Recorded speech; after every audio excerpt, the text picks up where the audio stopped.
Konnichiwa, Dokusho no minasama, and welcome back to PJL Books. Today, on the A to Z of Japan, we are at J, and today's J is Japan-Centric. Picture a map of the world. Chances are you're picturing the Americas on the left and the bulk of Asia on the right. Am I correct? Well, a native Japanese would beg to differ. To them, the Americas are on the right and Africa is on the left, and the vast Pacific Ocean squats over the whole thing like a fat kid pushing all of his mates out of a group photo. Poor Greenland gets cleaved in two or left out altogether. In fact, I'll put an example of this map I'm talking about in the video background. And where is Japan in all of this? Right in the middle. It's an apt metaphor for what this post is about, that Japan sees itself as the centre of the world, and everything else is on Japan's terms. But wait, isn't every country like this, you might think?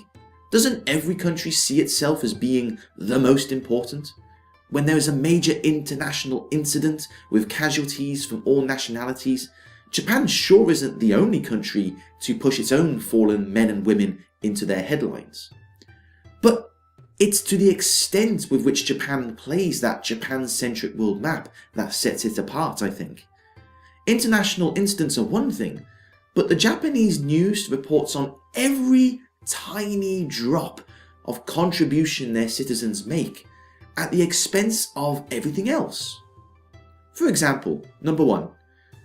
Ichiro Suzuki, a baseball player for the Miami Marlins, formerly the Seattle Mariners and the New York Yankees. If Ichiro's only action in a game was to make a hit and get to first base, then that is exactly what the Japanese news will report, and little else. No other players or incidents or pitch streakers matter. Sometimes not even the final score, just what Ichiro Suzuki did. Example 2. Shinji Kagawa, a football player for German team Borussia Dortmund and a former player for Manchester United. It's the same story. The news will report a short clip of Kagawa making a perfunctory pass and then a failed goal attempt. That's it. Again, no other pitch action or final score, just the Kagawa clip show. You see the problem here? There's nothing wrong with reporting on successful expats, but the way it's done, like the world map, shuns all else to the side and makes Japan's importance overinflated, as if the whole game waits for bated breath for the Japanese heroes to step out. But reality check here. As good as Suzuki was in his prime, he's well past his peak. And while Kagawa's signing to Manchester United was met with much fanfare by the Japanese press, but by the time he'd left, he'd made nearly 60 appearances for the club and only 6 goals. And in one of those years, he scored nothing. Now, this isn't to undermine either of these guys' achievements, but the Japanese press sorely needs to put things into context. I could go on.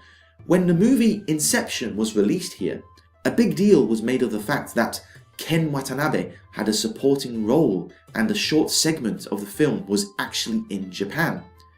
When a music artist is touring in Japan, they are invariably asked cringeworthy questions like, "What's your favourite Japanese food?" or "Do you like Japan?" instead of actually talking about the new album. During the Olympics, a certain famous electronics company ran a campaign of adverts of a depressed Japanese guy watching a load of turnip-faced foreigners in various disciplines, with the strapline that said something along the lines of, "Want to skip to the Japanese people?"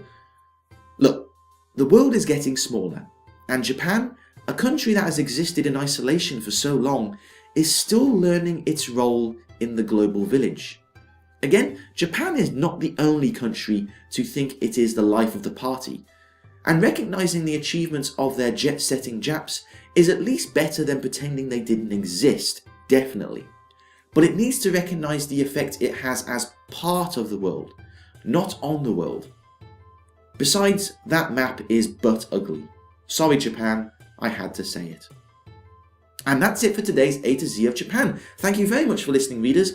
This post is on my Japan blog, the link of which is in the description below. So if you wish to read it along with all the other posts, please follow the link there. Thank you very much for listening, readers, and I'll see you next time. Sayonara.